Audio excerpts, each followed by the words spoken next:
Ganito ko nga pala inaalagaan itong nabuo ko na Yamaha L2 para makasiguradong hindi na ulit dumungis yung itsura. Bali wala kasi yung pagre-restore natin dito kung pagkatapos mabuo mapapabayaan lang. Lumapat na nga rin pala yung makina nito kaya mas naging smooth siya manakbo ngayon.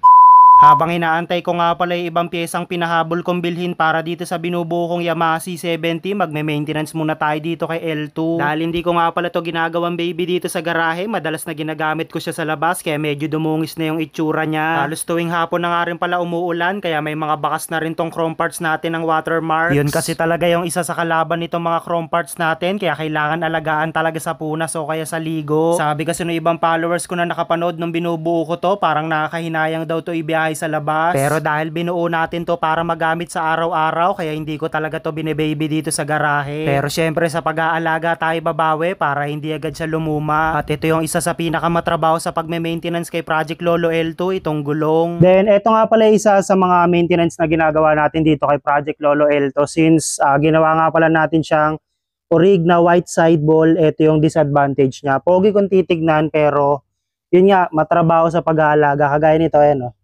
Nakikita nyo, may mga dumi yung part niya dito sa may puti kasi dito hindi halos halata dahil black yan. Ayan. Sobrang hirap tanggalin to, hindi to basta-basta natatanggal ng sabon lang. Ayan, oh. So yung ginagawa pa natin dito ay ginagamitan ko pa siya ng gasolina tapos ginagamitan ko siya ng paintbrush para lang matanggal tong mga namumong kulay itim dahil nga ginagamit kasi natin siya minsan sa labas.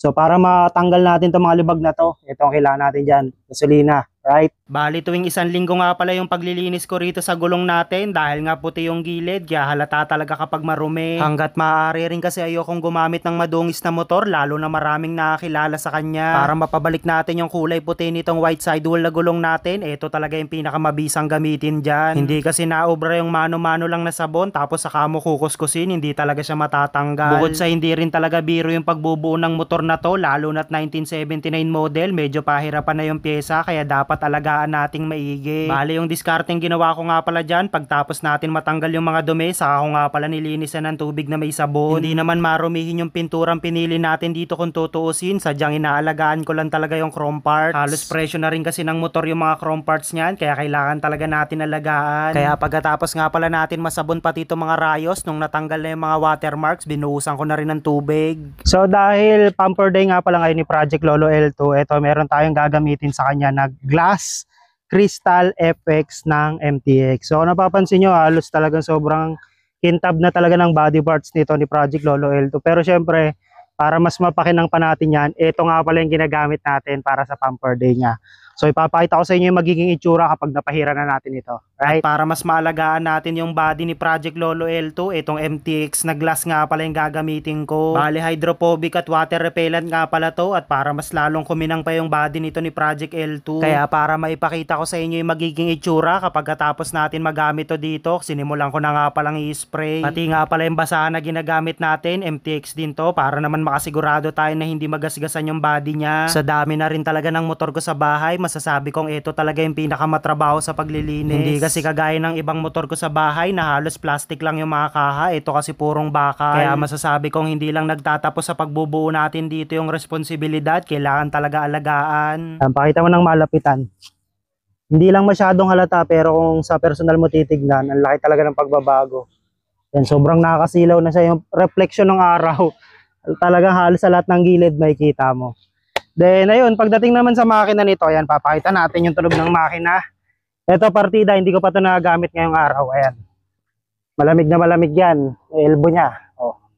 So ito yung sound check ng menor nito ni Project Lolo L2 dahil naglapatan na rin yung mga bearing, yung piston ring. Ayan, ito na yung final na tunog ng makina niya. Ayan, sa tambut ko niya, napakaswabe, no? Sa makina, wala kayong maririnig na kalansing. Walang lagitik. All goods na all goods. Right.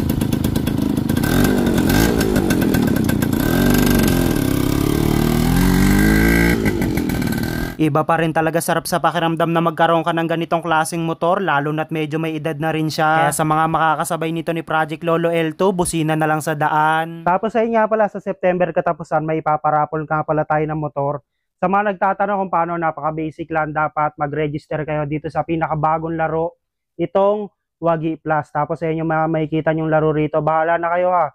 Pili na lang kayo dyan. Tapos doon nga sa mga nag-register, at least mag-recharge kayo ng minimum. Tapos send nyo sa akin yung screenshot. Tapos abang lang kayo. This coming September katapusan, live tayo. Right?